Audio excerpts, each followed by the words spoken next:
Ako po ang tinatawag nila sa pangalan kong Penggot. Pero ang tunay kong pangalan ay Ariscupido G. Capili. Ako po ang isang musikero na namulat dito sa Banda 14. Wala na ako ibang nasamahang banda. At dito rin po sa pagkamusiko ay naging maganda rin ang aking takbo ng buhay. Gawa ng ako po ay nagserbisyo sa Philippine Army Band at marami pa po ibang napuntahan lugar. At ang hawak ko po ay nung unang musikero ko, ang hawak ko ay klarnete. Sumunod po riyan ay nagtinor na po ako. Nasa taong mga 1974. Una ako nakasama ni banda pero sama-sama lang ako, may hawak akong bandera. Hindi ako musikero pa nun. Kasama ko ang amain ko, ang isang matandang musiko, Kuya Pasio.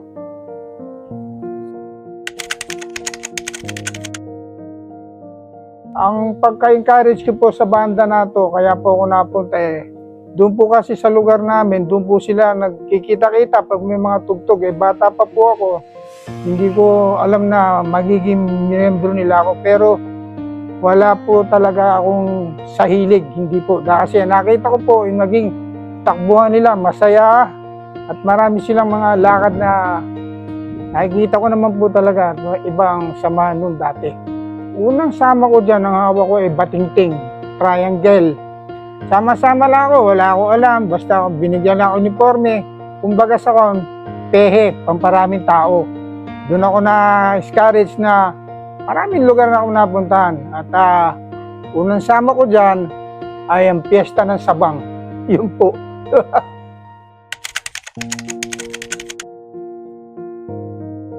Aba, ang rehearsal nun sa banda kaya magkaka-rehearsal sila, doon kala Tata Ruben, medyo matagal na yun, hindi niya na ma-recall yun. Ang rehearsal nila ron, ang tao lang nila, kuminsan 12. At yung iba kasi medyo may edad na iba may mga trabaho, kaya kuminsan ang rehearsal, hindi gaanong nakukumpleto. Mahirap makumpleto. Gawa ng, alam niyo naman, panahon na yun, walang mga sasakyan, malalayo ang pinanggagalingan.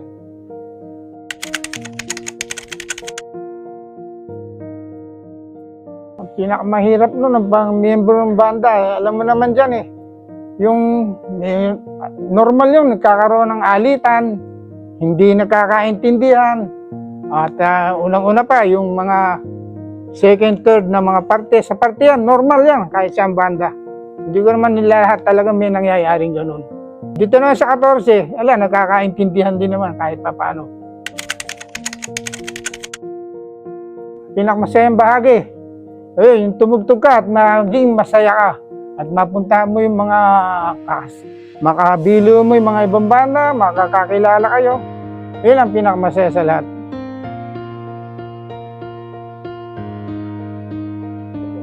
Ang Banda 14 talagang kukunin mo isang sa mga ninuno ko, natatandaan ko, ang Banda 14 nagwelga yan, welga. Kumabila, nagsarili. At yan nagsimula nung mga tatandaan ko, kwento pa nung nadidinig ko, mga tandang musikero.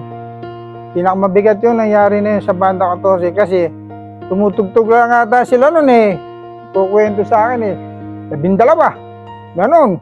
Pero naitatapos nila.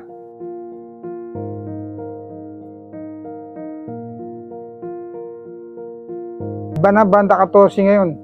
Sinasabi ko sa sarili ko, ako kahit na ganito lang pagkamusiko ko, proud ako naging member ng Banda 14. Wala na iba. Pag gumawa ka ng isang instrumento, alam mo, para sa akin, ako pagkamusiko ko, nasabi lang ako ng musiko, nagsuot lang ako ng uniforme. Pero, ang pagkamusiko, napakahirap. Mahirap. Hanggang ngayon, sa edad ko na to, mapakahirap pa rin. Walang katapusan na pag-aaral ng musikero. At ang sabi niyo, bawat isang hawak na instrumento, mahirap yan. Kahit anong galing mo, kahit mahirap talaga. Walang perfect sa perpektong mundo.